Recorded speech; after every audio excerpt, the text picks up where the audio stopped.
Assalamualaikum teman-teman, jumpa lagi bersama saya Ardi yang pastinya di Sinau PC. Dan di video kali ini kita udah kedatangan tamu istimewa nih. Ada salah satu legend juga, ada Kang Bumi dari 11 Hardware, dan juga ditemani dengan Mang Jova dari Pemula IT. Monggo bisa salam dulu Bang. Halo, assalamualaikum teman-teman subscribernya Sinau PC. Perkenalkan nama saya Bumi dari channel YouTube 11 Hardware. Makasih Ardi, makasih Jova udah ngundang saya di podcast ini. Oh iya, mungkin mohon maaf ya, ini tiba-tiba sinyalnya, timingnya nggak pas gitu ya, tiba-tiba jelek. Oke, assalamualaikum warahmatullahi wabarakatuh. Ya, kembali lagi di channel Sinau PC sekarang ya. Terima kasih juga buat Bang Irfan yang sudah mengajak untuk kedua kalinya kita podcast bareng ya. Iya. Dan terima kasih juga kepada tamu kita, Kang Bumi dari 11 Hardware. Oke, jadi dari Kang Bumi 11 Hardware, dari channel 11 Hardware tuh aku paling suka kalau pas lagi review motherboard juga, karena dari banyak channel YouTube yang bahas motherboard tuh yang bisa ngasih informasi yang lengkap sampai VRM-nya sampai PWM-nya itu pakai apa, itu satu dari Kang Bumi 11 Hardware. Yang kedua di Om Benny Makeup ID. Jadi kalau mau cari motherboard gitu buat referensi ya, motherboard yang aku pakai sekarang ini pun juga dari reviewnya Kang Bumi dari 11 Hardware, karena itu VRM yang dipakainya itu tipe yang apa sampai PWM-nya apa itu juga dibahas juga. Jadi mantep banget sih. Nah, apa tuh mobonya?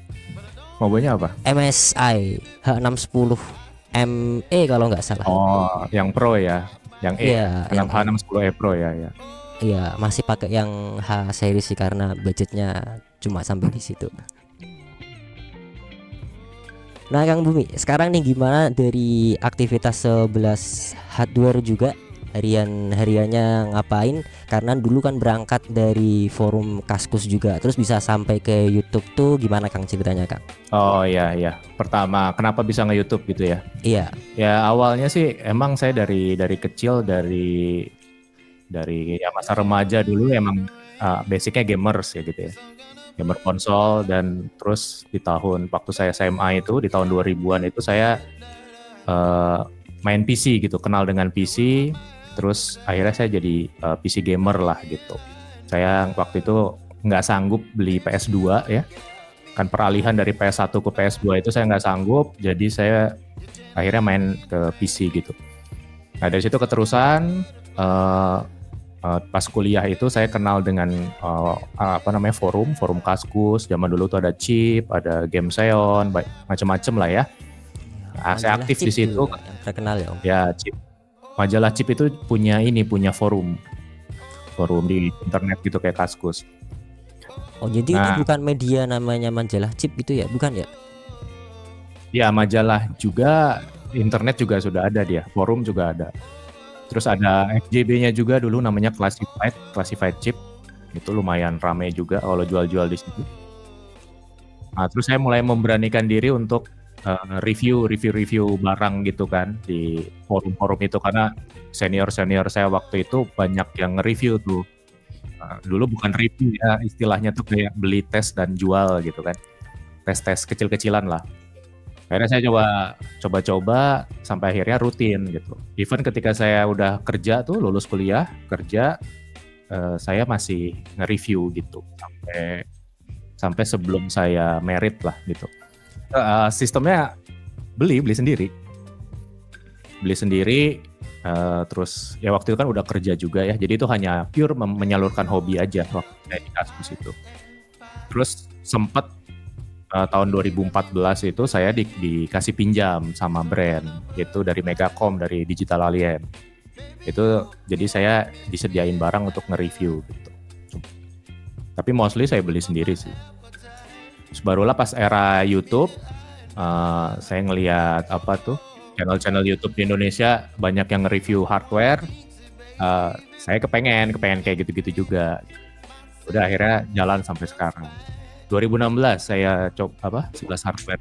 Kalau di YouTube itu saya termasuk junior ya di YouTube-nya ya, karena kayak Gaptek, kayak Nerd Review, Tangan Belang, Lazy Monday Itu udah duluan mereka itu di tahun 2015-2014 bahkan.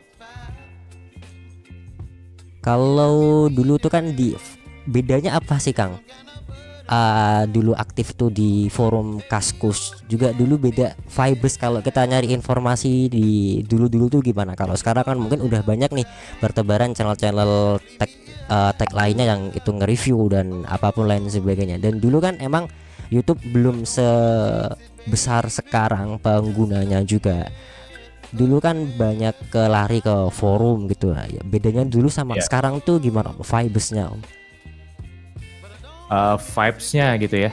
Di zaman forum itu kan kita nggak pakai nama asli ya, kita pakai nama samaran gitu kan. Jadi ya biasanya lebih apa ya? Menurut saya sih dulu sehat sih komunitasnya gitu ya. Jadi sampai sekarang itu saya punya grup WA dan sering ketemuan gitu ya sama teman-teman Kaskus di hardware komputer Kaskus gitu. Sampai sekarang kalau manggil mereka itu ya manggil nama akun Kaskusnya gitu, ID Kaskus, bukan nama aslinya gitu. Menurut saya dulu lebih vibes-nya tuh lebih kekeluargaannya tuh dapat, karena kan kalau di forum kan ngobrolnya lebih dua arah ya. Kalau di zaman sekarang kan mungkin kayak misalkan di YouTube kan jarang kita ngobrol sesama user gitu. Kalau dulu kan lebih dekat. Nah, kalau sekarang kayak di Discord lah. Oke. Nah, kalau bedanya yang dulu nih Om, predikat seorang itu dia orang IT, ini orang jago IT dulu tuh gimana? Masalah komponen rakitan dulu. Ataukah itu dulu punya teknisi aja atau gimana? Karena mungkin sekarang di era keterbukaan informasi yang luas banget, ya mungkin sekarang hampir semua orang tuh bisa ngerakit ya. Kalau bisa dibilang lebih banyak juga atau gimana gitu dulu. Kalau zaman dulu, ini saya bicara di bawah tahun 2005 ya. Di bawah tahun 2005 itu saya masih SMA kan. Itu apa ya? Zaman dulu itu perlu diketahui beda sama zaman sekarang. Kalau zaman sekarang mungkin di kelasnya Jova, di lingkungannya Ardi itu gamer tuh mungkin 70% gitu porsinya kan. Banyak lah teman-teman kalian yang tongkrongan itu main game gitu kan. Nah kalau zaman dulu itu apa ya, bisa dibilang tuh mungkin cuma 10% gitu dari satu sekolah gitu atau satu kampus gitu ya. Jadi bukan suatu hobi yang membanggakan lah gitu, bukan hobi yang keren, yang cool pada saat itu gitu. Jadi jumlah gamer pun zaman dulu nggak sebanyak sekarang gitu. Apalagi gamer PC, apalagi komputeran gitu ya. Jarang banget ada yang saya temuin gitu di lingkungan saya pada saat itu gitu. Jadi begitu, jangankan kita melihat seorang panutan atau seorang yang hebat dalam ilmu komputer gitu, kita ketemu sama yang sesama komputer aja tuh udah syukur gitu pada saat itu ya, di bawah tahun 2005 gitu. Dan zaman dulu di bawah tahun 2005 itu nggak semua orang punya komputer, jadi komputer itu bisa dibilang agak lumayan mewah lah gitu ya, di bawah tahun 2000, di tahun 2005 gitu. Jadi ya kayak di komplek gitu ya, tangga saya yang punya komputer tuh mungkin nggak banyak gitu, mungkin cuma 1-2 orang gitu, kita main ke sana gitu. Jadi kalau kita nyari siapa yang jadikan panutan, ya di zaman itu sih ya yang punya komputer aja gitu, yang punya komputer aja gitu. Baru di tahun 2005 ke atas, ketika forum sudah mulai berkembang, udah mulai rame, ya itu tadi sepuh-sepuh yang ada di forum-forum tersebut lah yang kita jadikan panutan gitu. Karena kita lihat nih banyak banget dia suka jawabin pertanyaan orang, aktif di forum. Kan dulu ada jumlah posnya di Kaskus kan, ada jabatannya dari jumlah posnya itu. Nah biasanya yang posnya banyak itulah yang kita anggap sepuh gitu, kita anggap panutan, dan biasanya juga dia juga pintar gitu. Ya, karena punya experience lebih gitu ya, bisa jawabin semua pertanyaan gitu ya. Oh, oke. Kalau orang kayak teknisi komputer dulu gimana Om? Apakah itu juga jadi sebuah panutan gitu, seorang panutan di waktu-waktu itu? Wah, itu zaman tahun saya 2002 itu ya, teknisi komputer tuh kayak bukan panutan ya, kayak maha guru gitu. Karena kita mencari orang yang sama-sama hobi komputer aja udah susah kan, jarang gitu ya. Saya satu sekolah saya di Bandung, itu cuma 1 orang teman saya yang punya komputer yang ngerti-ngerti kayak gitu ya. Jadi begitu saya ketemu dulu kan di Bandung itu di Jaya Plaza ya. Begitu saya ke sana tuh ketemu teknisi komputer tuh kita kayak ketemu guru gitu. Kita ajak ngobrol, Tanyain panjang lebar juga gitu. jadi kita anggap dia tuh orang yang benar-benar tahu benar gitu, dan orang yang benar gitu, yang nggak mungkin salah gitu. Pada saat itu saya nganggapnya seperti itu tuh kan. Yang jualan-jualan di toko komputer tuh benar-benar kita andalkan sekali gitu. Itu ya. Kita pernah jadi orang awam juga ya Kang. Awam dalam artian kita nggak terlalu mahamin benar soal seluk beluk di dunia PC juga. Menurut Akang tuh sekarang bedanya karakter orang awam zaman dulu sama zaman sekarang tuh apa Kang? Misalkan dulu nanyanya kayak gimana, sekarang nanyanya kayak gimana, atau gimana deh dari perbedaan karakternya? Iya. Kalau orang awam zaman sekarang mungkin nggak begitu beda ya. Persentasinya juga mungkin kurang lebih sama gitu. Cuma jumlahnya. Kalau dulu kan persentasinya tuh mungkin dari 10.000 orang gitu. Kalau sekarang mungkin udah berlipat-lipat nih yang pengguna PC-nya gitu. Kalau dulu kan pengguna PC-nya sedikit. Jadi walaupun persentasinya katakanlah 10%, ya mungkin cuma 1.000 orang yang awam gitu ya. Kalau sekarang kan pengguna PC-nya makin banyak tuh. Jadi walaupun sama persentasinya sama-sama kecil, tapi jumlahnya kan banyak gitu. Jadi dari jumlah dari marketnya itu berbeda dibandingkan dengan zaman dulu gitu. Kalau zaman dulu saya agak apa ya, nggak tahu ya kalau ngebedain orang awam tuh ya biasa aja gitu. Menganggap orang awam di zaman itu ya biasa aja. Orang-orang yang nanya-nanya di forum gitu-gitu aja sih. Nggak yang, dan sama sekarang pun ya saya lihat nggak jauh beda sih. Mereka ya saya ngelihatnya samanya ya sama-sama nanya gitu. Dan pertanyaannya juga ya sama-sama basic zaman dulu. Apalagi zaman dulu mungkin awamnya tuh lebih kelihatan awam gitu zaman dulu ya. Kalau sekarang kayaknya seawam-awamnya orang, nggak seawam orang awam yang ada di zaman saya gitu ya. Kayaknya ya. Malah kadang pernah dibilang kebanyakan informasi ya gitu ya. Sampai kadang banyak misleading juga. Apakah itu emang benar adanya? Oh ya, kalau misleading sebenarnya zaman dulu pun sama-sama misleading ya. Kayak misalkan zaman dulu itu kan kalau VGA bagus atau enggak kan kita selalu berpacu pada berapa mega nih, berapa giga VGA-nya gitu. Nah itu juga apa namanya, zaman dulu pun misleading ada gitu. Dan sekarang mungkin misleading ada, cuma dia lebih kompleks aja gitu, lebih luas aja. Nah mungkin kalau kita ngobrolin masalah misleading nih Om, komentarnya dulu soal Intel dan juga AMD, karena aku dan Jova pun dari sama-sama tim Intel dari kecil, tapi bedanya kalau aku mungkin lebih didoktrin kalau AMD itu dulu emang panas dan boros. Ya emang itu apa ya, misleading yang itu udah turun temurun banget dari zaman dulu ke mungkin sampai ke zaman saya juga. Sampai dulu pertama kali dirakitin PC pun tuh ya Intel gitu. Ya. Kalau ini apa? Ardi apa? Intel apa AMD? Aku walaupun sekarang pakai baju AMD nih hasil dari event, tapi masih setia pakai Intel sih, tim biru dari kecil sampai sekarang. Jova apa Jova? Sama masih Intel. Bajunya juga AMD, cuman gitu. Masih pakai Intel yang di belakang Kang itu apa? Ada Core 2 Quad. Core 2 Quad itu ya. 6600. Masih pakai Core 2 Quad. Sampai Core 2 Quad. Cuman bedanya di overclock dikit, naik dikit aja. Mantap. Berapa giga? Sekarang pakainya Q9650, naik 600 aja sih. 3,6. Itu kemarin si Jova overclock si Core 2 Quad-nya itu sampai ngeri banget, sampai ngelewatin i5 Gen berapa itu dulu Jov?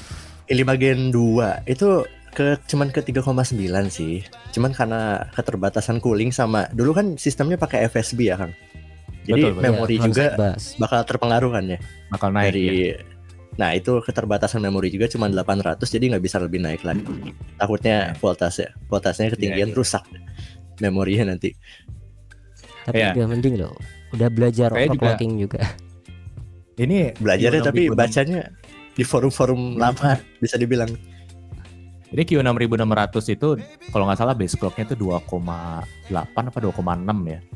Itu rata-rata Iya, minim. Ya 2 kan di bawah 3 kan. Itu rata-rata orang minimal pada saat itu tuh di 3,6. 3,6 dan hanya sedikit cooling yang bisa bikin dia ke 3,6 GHz pada saat itu ya. Itu harus yang cooling mahal banget. Nah, kalau saya Intel atau AMD, jujur saya dari awal saya bikin komputer sampai 2000 berapa ya 2019 saya fanboynya AMD. Wah. Ini panjang ceritanya ya. Oh, iya. Saya tuh fanboy AMD itu sampai saya kenal PUBG Steam, PUBG PC. PUBG Steam. Oh, lama ya. Ya, PUBG PC itu saya main tahun 2019. Nah, di situ saya sadar kalau VGA untuk main PUBG ya, itu harus lebih bagus kalau pakai Intel dan harus lebih bagus kalau pakai VGA-nya GeForce. Jadi kan saya mainnya agak kompetitif tuh, suka ikut turnamen, scrim kayak gitu-gitu. Jadi benar-benar saya butuh hardware yang bagus. Jadi makanya dari situ saya udah tinggalkan tuh AMD sama Radeon-nya gitu. Tapi kalau dari zaman dulu ya, saya Radeon banget gitu. Even saya ngalamin di mana AMD dan Radeon itu tertinggal gitu ya, terbully gitu ya sama Intel dan GeForce pada saat itu. Saya tetap setia gitu dengan pilihan saya di AMD dan Radeon itu. Jadi zaman dulu itu kalau saya boleh cerita ya, zaman dulu itu pertama kali CPU AMD kalah sama Intel gitu ya di lumayan jauh gitu performanya itu ketika Core 2 Quad itu. Core 2 Quad muncul Q6600. Waktu itu kan masuk ke eranya 4 core ya. 2009 berarti ya. 2006. Terus di situ AMD ngeluncurin itu Phenom X4 9950BE gitu. Yang panas itu ya. Ya panas dan yang wah jauh banget lah performanya gitu ya. Tapi saya tetap kekeh beli si 9950BE itu gitu. Dan diduetin sama Radeon 2600 XT pada saat itu ya, HD 2600 XT. Karena saya lebih senang ya AMD dan AMD gitu. Itu terus tuh berlanjut ke Phenom X4 yang X2 yang 955BE yang dulu kan Phenom X4 generasi 1. Nah, 2008-2009 tuh keluar Phenom X4 generasi 2. 955BE, 945BE, terus ada yang Phenom X3. Itu masih saya pakai juga sampai akhirnya ke FX ya. FX terbully waktu itu sama Sandy Bridge 2600, 2500K. Saya pakai FX 6100, saya overclock tuh. Supaya supaya main gamenya lancar tuh saya OC si FX. Jadi saya overclock juga, tapi overclock untuk main game gitu. Jadi karena dulu kalau nggak di overclock FPS-nya kecil gitu ya, agak-agak bonek gitu. Ya jadi saya overclock. Jadi saya belajar overclock tuh di situ gitu buat supaya FPS-nya bagus, supaya lebih cepat bisa lancar main game. Terus FX 8350 ya, saya OC sampai 5 GB itu. 5 GHz klub pada saat itu. Terus barulah ke eranya Ryzen. Terakhir tuh saya 2600X, terus Ryzen 3600. Nah, barulah dari situ saya ganti ke Intel gitu. Alasannya dari dulu tim AMD terus kenapa Kang? Kalau dulu sih sebenarnya fanboy buta aja sih, nggak ada alasan-alasan gimana ya. Saya tahu memang performanya memang kalah lah sama Intel di zaman itu ya, baik Radeon ataupun VGA atau CPU-nya gitu. Cuma ya senang aja gitu, kayak anti mainstream aja gitu sih, pakai AMD gitu kan, beda sendiri gitu. Di saat yang lain waktu itu pada mungkin Pentium ya Kang. Tuh, yang lain pada Intel-Intelan kan. Saya tuh Visera sendirian gitu kan, kayaknya keren. Apalagi waktu itu saya tulis testbednya di review saya di Kaskus itu kan, jadi referensi tersendiri gitu. Oh ini dia pakai AMD nih performanya segini gitu.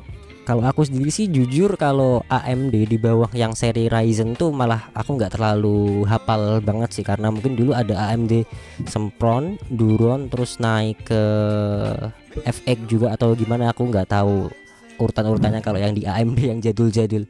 Dari Jova sendiri pernah pakai nggak? Kalau aku pakai, bukan pakai sih ya, kemarin tuh ya benerin PC saudara yang waktu itu ternyata aku lihat pakai AMD.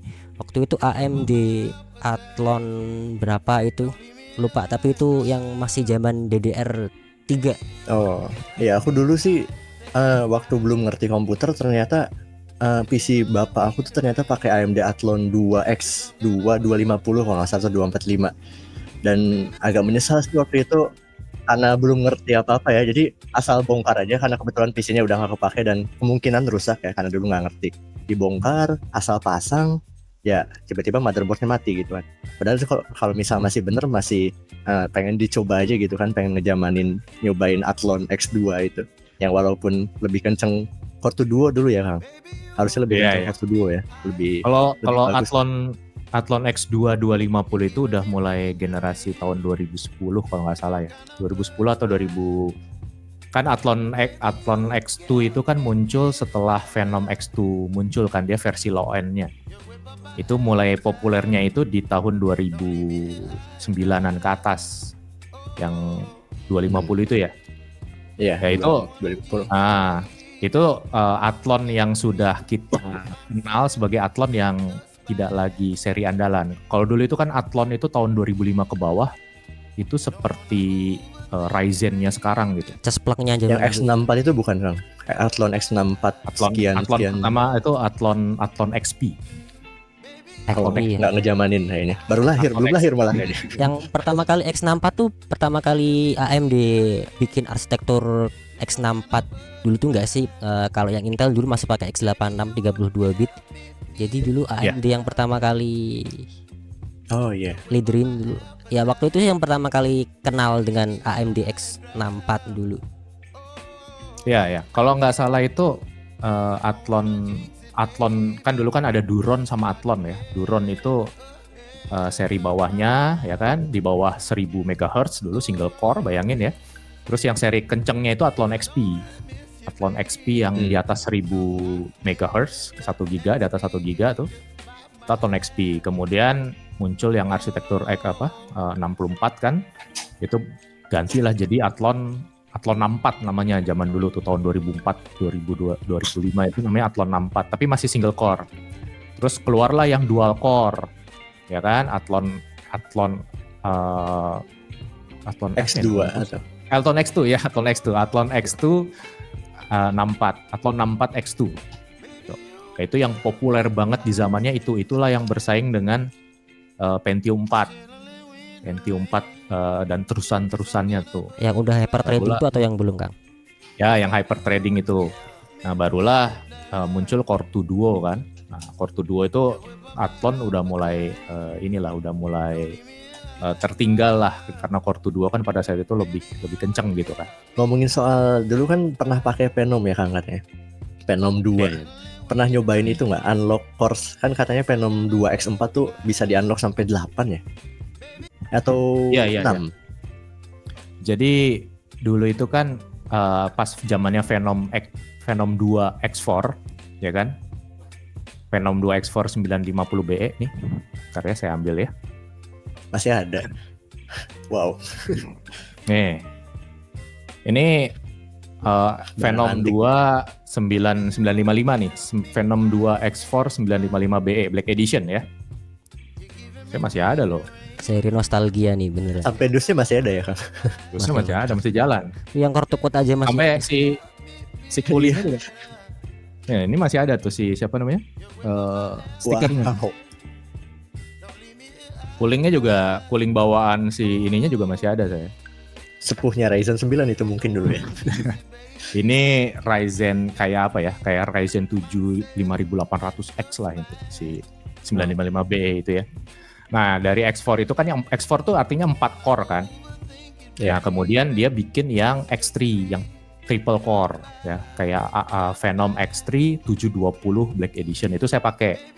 Nah, terus barulah di tahun 2009-an ke atas itu ada yang X2-nya, yang dual core-nya aja gitu. Nah, dulu itu bisa di-unlock, X3 itu bisa di-unlock kalau kita beruntung, jadi 4 core. Jadi sebenarnya kan, ya kalau beruntung, karena kan gini ya, kalau misalkan kalau kita bikin prosesor itu kan pakai wafer ya, wafer kayak gitu kan. Nah, itu kalau kita beruntung chipnya CPU kita itu ada core yang dinonaktifin sama si AMD-nya gitu loh. Istilahnya silicon lottery kalau nggak semua silicon lottery. Jadi itu nggak semua, karena X3 720BE saya yang triple core itu nggak bisa di unlock menjadi 4 core, ngehang gitu. Berarti kan nggak semua, tapi teman saya ada yang berhasil. Ya berhasil, jadi harganya lebih murah, terus terus cuma triple core, begitu di unlock udah kayak Phenom X4 955B yang harganya lebih mahal. Suhunya naik nggak tuh atau kayak biasanya, kayak X3 biasa? Kan apa ya, clocknya itu kan lebih rendah ya, yang jelas ya kan. Clocknya kalau nggak salah di bawah 3 giga gitu. Jadi kalau untuk di atas 3 giga kita tuh harus overclock sendiri gitu. Memang walaupun bisa di unlock, yang X3 itu tidak sebaik yang 955BE itu, yang dedicated yang beneran ya gitu. Karena kan lagi-lagi kan X3, X2 itu kan apa ya, chip-chip yang kelas bawahnya lah. Kelas atasnya kan di chip-chip di seri-seri tinggi. Kayak misalkan sekarang nih 13.900K. Nah, orang-orang tuh ya ngoverclock itu rata-rata pakai CPU itu karena itu bindingnya kan. Ini CPU yang paling bagusnya tuh di seri paling tinggi. Nah, yang kualitasnya lebih rendah ya jadilah 13.700K, 13.400F gitu. Paling rendah 13.100F. Ya itu chip-chip yang inilah nggak terbaik yang 13.900K dalam hal memory controller dan sebagainya. Tapi headroom tuh masih ada gak sih Kang kalau yang di seri-seri low sekarang Kang? Kalau yang di seri dulu kan mungkin kayak di Athlon dulu kan kayak masih bisa di unlock lagi potensinya gitu. Kalau sekarang kayaknya lebih strict ya. Jadi kalau misalkan udah seri bawah itu ya tidak akan sebaik seri atasnya gitu. Kayaknya udah lebih pas pas pembagian di pabriknya tuh udah jelas gitu. Oh ini chip ini kualitasnya segini. Oh ini masuknya ini dibuat aja buat yang 13 Core i5 ke bawah lah gitu. Karena kalau kalian coba overclock gitu ya pakai 13.900 KS gitu ya atau 13.900K, bahkan 13.900K sama 13.900 KS aja itu berbeda banget gitu. Jadi benar-benar yang paling bening itu yang KS itu gitu. Dan itu ngaruh ke kita lagi kompetisi OC memori. Karena kan dia memory controllernya lebih bagus. Artinya kan yang di bawahnya 13.900 KS chipnya nggak sebaik itu kan. Apalagi yang paling bawah-bawah lagi gitu. 13.100 atau 13.400 harusnya tidak sebaik kualitasnya di seri atas. Belum ada tapi mungkin nggak begitu bisa di ini ya kali-kali ya. Kalau zaman sekarang itu kan mungkin sekarang lagi trending banget mungkin di beranda-beranda YouTube tuh banyak ada konten-konten PC rakitan Kerehore juga yang itu pakai komponen yang misalkan lebih dari 5 sampai 10 tahun ke belakang. Nah, kalau dari zamannya Kang Bumi dulu nih Kang, di zaman-zaman dulu tuh se-booming itu enggak sih kalau yang kita sebut sekarang itu sebagai rakitan Kerehore yang itu pakai komponen usia itu lebih dari 5 tahun bahkan sampai 10 tahun ke belakang? Atau emang itu nge-hype baru sekarang aja saat orang-orang tuh baru pada sekarang pada punya PC gitu? Kalau dulu kalau dulu itu kan dulu itu ada peralihan ya antara ke AGP ke PCI Express. Ya kan? Nah, dari situ mau tidak mau ketika beralih ke PCI Express ya di zaman itu ya tahun 2004 2005 kalau nggak salah ya. Itu yang namanya VGA AGP itu kayak jadi auto ketinggalan gitu loh. Jadi pada saat itu orang-orang yang mau tidak mau dipaksa untuk up to date gitu. Jadi Kerehore itu tidak lagi menjadi pilihan yang yang oke gitu di saat itu gitu. Karena perbedaan industri tuh kayak langsung bergerak ke eranya PCI Express itu loh. Jadi yang zaman-zaman dulu tuh even di zaman tahun 2005 ke atas tuh udah mulai ditinggalkan gitu. Jadi nggak terlalu booming jadi hero-hero kayak sekarang seperti itu gitu. Berarti itu bisa kita katakan kalau boomingnya hero zaman sekarang tuh kayak misalkan kita pakai rakitan Gen 3 pakai 1050 Ti itu kan udah bisa mainin game beberapa game terbaru saat ini ya Kang. Mungkin itu yang bikinin vibe rakitan hero itu emang menjamur banget. Jadi emang dulu itu udah kalau udah ketinggalan ya udah gitu nggak bisa Kang. Iya ya karena gini saya punya GeForce 2 di tahun 2002, GeForce 2 MX 400 ya. Itu main game di tahun 2004, Prince of Persia Sands of Time, itu nggak bisa main. Jadi sama gamenya tuh di stop. Jadi your GPU requirement is not good. Makanya waktu itu saya upgrade ke waktu itu naik 2 seri ya ke Radeon 9200 SE. Dan hampir semua orang seperti saya di zaman itu pun begitu. Jadi menurut saya zaman dulu itu perkembangan grafik PC di baik itu game, terutama di game ya, itu cepet banget gitu. Jadi ketika lu ketinggalan gitu ya udah mau tidak mau harus upgrade. Gitu. Karena GeForce 2 itu kan rilis tahun berapa ya? Tahun 2000 apa 2001 ya GeForce 2 ya. GeForce 2 MX 400. Prince of Persia itu rilis tahun 2004, nggak nyampe 4 tahun udah nggak bisa dipakai nih si VGA jadul ini gitu. Itu ya kan? Dipaksa harus upgrade. Jadi dipaksa harus upgrade. Nah kalau sekarang kan kayaknya ya mungkin sekarang begitu juga, cuma rentang waktunya lebih panjang gitu. Jadi pada saat itu kebetulan di tahun 2005 itu banyak sekali teknologi-teknologi baru kayak munculnya DirectX 10, ya kan? DirectX 11, jadi mau tidak mau upgrade tuh jadi cepat gitu. Kalau sekarang kan basic game itu masih banyak yang DirectX 11 ya. Jadi VGA 15 tahun yang lalu 13 tahun yang lalu tuh masih bisa jalan gitu. Iya, saya aja masih pakai ini kan. Masih pakai Core 2 Quad tapi game-game masih banyak yang support juga kayak Valorant. Genshin masih bisa. Ya.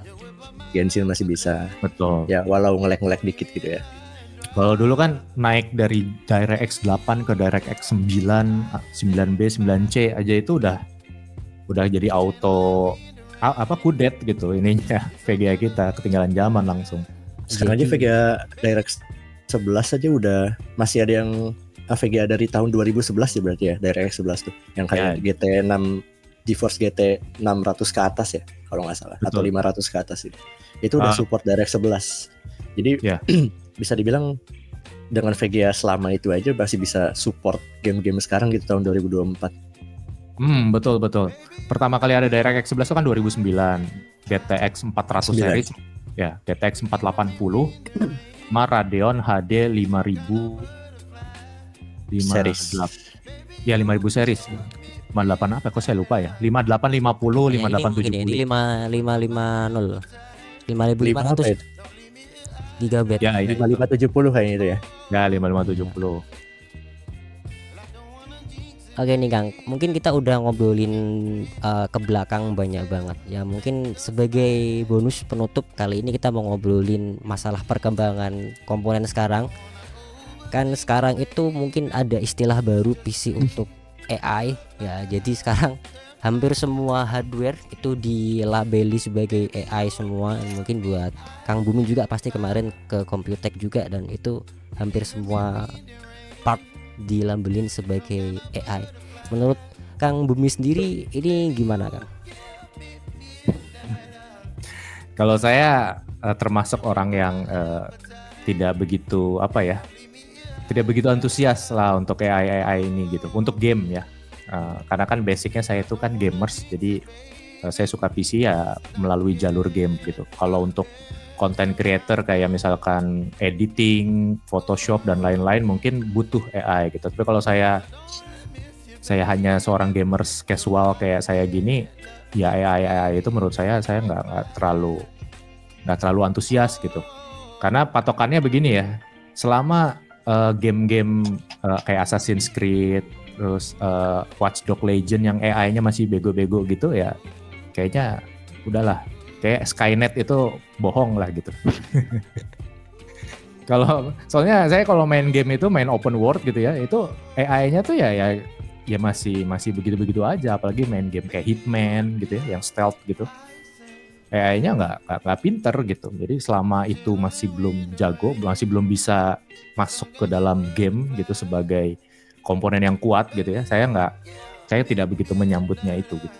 Jadi dari segi kayak di VGA juga gitu Kang, yang sekarang kan juga AI-nya kan, mungkin kemarin di keynote-nya Nvidia juga itu nggak bahas GeForce sama sekali yang 5000, tapi itu semua bahas AI semua. Nah, apakah mungkin kalau kita nonton itu kayak gamer tuh udah mau ditinggalkan atau enggak sih Kang sebenarnya Kang? Ya. Sedih Ya kalau banget. misal kalau lihat di resource-nya GPU kan AI yang makin bagus kayak gitu ya, untuk DLSS, terus untuk keperluan konten kreator dan lain-lain, itu menurut saya itu bermanfaat. Ya kan? Kayak misalkan kayak kita ngegenerate gambar di Photoshop dan lain sebagainya, itu kan bermanfaat banget ya. Itu kalau itu perkembangannya bagus. Tapi kalau untuk di game saya masih belum melihat sih. Cuma ya jadi apa ya? Jadi kalian sadar nggak sih Nvidia GeForce RTX itu arsitektur CUDA core-nya itu masih pakai arsitektur CUDA core yang tahun 2018 ya. Jadi RTX 20 series, 30 series, 40 series itu tuh CUDA core-nya masih sama.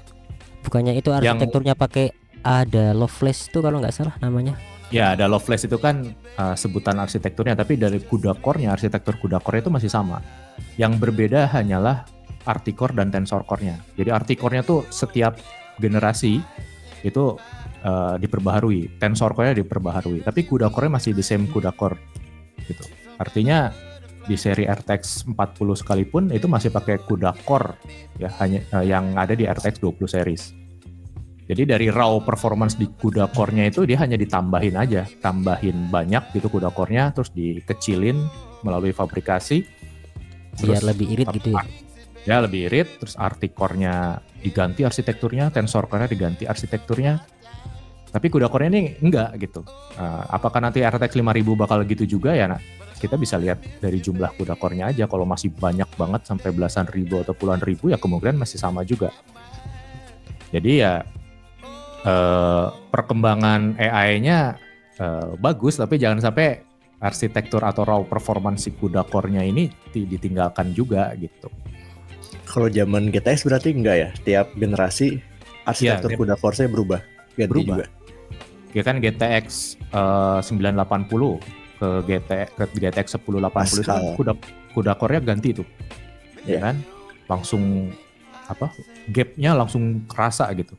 Terus dari GTX 1080 ke RTX 2080 ganti CUDA core gitu. Nah, RTX 2080 ke 3080 itu kan tidak ganti, CUDA core-nya masih sama. Cuma dia beda kerja aja gitu di ininya. Di FP32 sama INT 32-nya gitu. Nah, di RTX 40 series CUDA core-nya masih sama juga, cuma dia ada optimalisasi di ininya, di SM unitnya gitu. Ya, which is nggak ngaruh-ngaruh juga, nggak terlalu impact-nya nggak terlalu gede juga gitu. Tapi kalau dilihat-lihat nih Kang ya, kayaknya sih nanti bakal ke depannya tuh Nvidia bakal yang nge-push tuh TPOPS-nya teraflops buat AI-nya itu. Apa itu istilah kemarin? Daripada top-stopsnya itu ketimbang ngurusin masalah CUDA core-nya lagi, kayaknya emang Nvidia bakal ngurusin tops lagi itu yang bakal perang jumlah tops. Iya. Coba saya nggak ngikutin sih yang tops itu. Jadi ya we'll see lah, kita lihat aja nanti gimana gitu. Oke deh Kang, mungkin ini udah hampir sejam kita ngobrol bareng ya, dengan tema yang seadanya dan juga peralatan yang seadanya. Kita kali ini masih dipertemukan secara daring online. Mungkin nanti ke depan kita bisa agenda ketemu secara offline, mungkin nanti kita main ke Bandung atau main ke mana gitu, ketemu sama teman-teman dan juga senior tech tuber yang lainnya juga. Dan mungkin ada satu tambahan lagi nggak Kang? Tips Apa atau apa gitu? Ya buat teman-teman mungkin apa ya? Terus belajar sih, banyak-banyak nonton review yang terus juga kita maksudnya jangan berhenti di satu review aja, sering-sering juga baca kayak video-video yang how to atau bagaimana cara ini bekerja, how core works misalkan seperti itu, how GPU works ya. Jadi selain kita nonton review, kita nonton konten rakit gitu yang sifatnya ke entertain, kita juga mungkin sering-sering juga buka konten-konten yang dari luar negeri banyak tuh kan yang how to, bagaimana cara GPU bekerja, yang basic gitu. Jadi jangan lupakan basic knowledge tentang komputer gitu. Kalau nggak salah ada tuh channel YouTube di Indonesia, dia udah senior ya, dia ngajarin cara GPU bekerja, CPU bekerja. Saya lupa nama channelnya apa. Itu bagus juga buat dilihat. Contoh. Ya tuh mungkin buat teman-teman juga jangan ngelupain basic juga, karena mungkin basicnya itu dulu dikuatin. Ntar nanti ke depannya ada apalagi yang bakal keluar di CPU. Dulu ada CPU terus masuk ada IGP yang dulunya onboard juga, itu tinggal dimasukin aja, yang tadinya dari Notebits tinggal dimasukin aja ke CPU. Terus perkembangan terakhir juga ada NPU juga. Nah mungkin bener banget sih dari kata Kang Bumi tadi, dikuatin dulu dari basicnya sih. Kalau aku dulu lebih sukanya belajarnya gini Kang, lebih sering suka lompat gitu. Jadi misalkan kalau buat teman-teman juga yang pengen belajar juga dari PCC, kalau dari aku pelajarin dulu yang ada generasi yang sekarang terbaru. Kalau itu udah dipelajarin, misalkan nanti ada bosan-bosannya, kita kembali ke belakang. Jadi kita coba belajar mungkin dari yang rakitan Carry Hore, karena rakitan Carry Hore itu kita bisa kenal ada rakitan Gen 6, rakitan Gen 3 sampai rakitan Gen 1, bahkan di Elga 775 pun masih ada. Dan kalau ada waktu lagi bisa nih kayak kita ngobrolin tentang CPU yang mungkin udah jadul juga, nostalgia walaupun kita mungkin nggak menangin masanya. Kalau aku dulu gitu sih Kak. Iya. Kalau itu saya tuh kadang suka gimana ya ngelihat konten Carry Hore gitu ya. Kan yang buat konten kreator kayak kalian ini masih anak-anak muda nih, bikin konten Carry Hore, oh core to quad, core to duo Carry Hore gitu ya. Bagi kalian anak-anak muda itu mungkin PC itu Carry Hore gitu, tapi bagi saya di zaman itu ya, itu tuh adalah barang mewah gitu. Barang legend gitu. Kayak misalkan ini ya, Core Q6600 saya ambil sebentar ya. Ini juga masih ada ini loh boxnya. Ini Core 2 Quad 6600, masih ada spoolernya. Jangan-jangan Mobo masih ada juga Kang? Apa? Jangan-jangan Mobo masih ada juga? Mobonya masih ada juga. Mobonya apa? Keren banget tuh. DFI ya. Yang ada integrated. DFI Infinity kalau kalian tahu itu zaman. Chipsetnya berarti dulu yang high end tuh P ya? P berapa dulu? P35 sama P45. Oh iya. Ya. Sekarang aku pakai P35 ini. Saya ada tuh P35 masih ada boxnya juga. Nah ini ya zaman dulu ini kan di konten-konten YouTube zaman sekarang tuh sebagai ini prosesor Carry Hore. Ya, kalau zaman saya ini saya tuh nabung beli kayak ginian nih. Ini dulu harganya kalau tidak salah ini harganya 3 jutaan. Tahun 2006. Tahun 2006. 2 juta ya tahun 2006, kalian bisa bayangin. Sekarang udah berapa ya kalau sekarang 3 juta? Kalau dulu 3 juta sekarang kayaknya lebih 5 ke atas kayaknya. Betul. Dan itu saya sampai nabung kayak apaan tahu gitu ya, ngirit itu demi bisa upgrade. Walaupun pada akhirnya waktu itu saya nggak berhasil beli Core 2 Quad.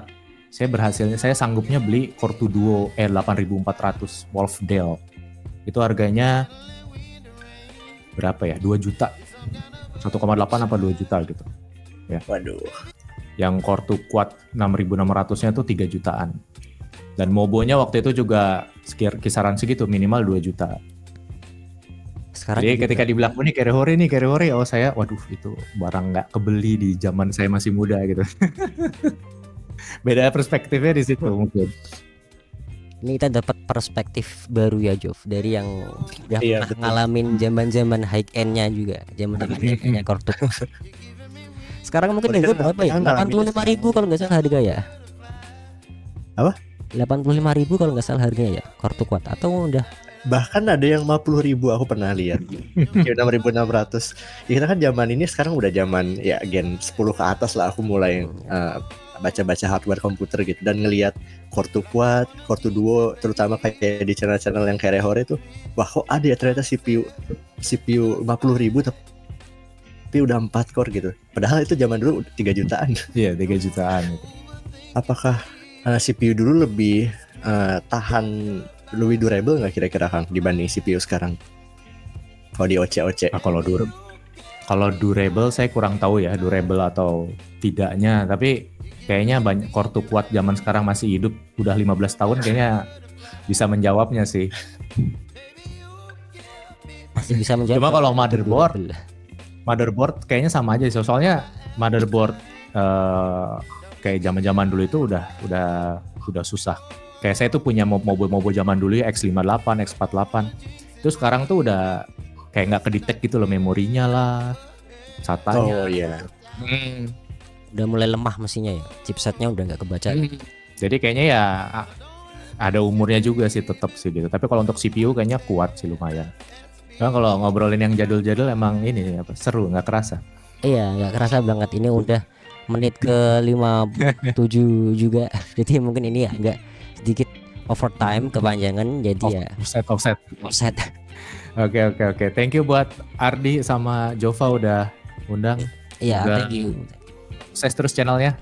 Ya, amin. Makasih Kang. Thank you juga buat Kang Bumi dari 11 Hardware yang udah mau dikontak dan udah mau capek-capek ngurusin kita nih anak-anak kemarin sore yang baru mau pengen belajar.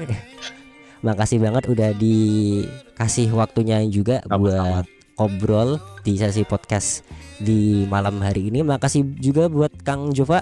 Dan tadi siang aku langsung video call, nggak tahu lagi di mana, tiba-tiba aku langsung video call. Lagi di jalan itu. Ya, akhirnya malamnya bisa langsung join untuk ya podcast sesi malam ini ya. Sekali lagi terima kasih semua buat hatur nuhun buat akang-akang semua, matur nuhun ke kami Matur yang nuhun. Ya mungkin kita akan kembali lagi di video-video berikutnya ataupun juga di video podcast berikutnya. Kita akan coba kontak siapa lagi mungkin ya, tetap bersama saya Ardi yang pasti masih di Sinau PC. Terima kasih. Assalamualaikum warahmatullahi wabarakatuh. Waalaikumsalam.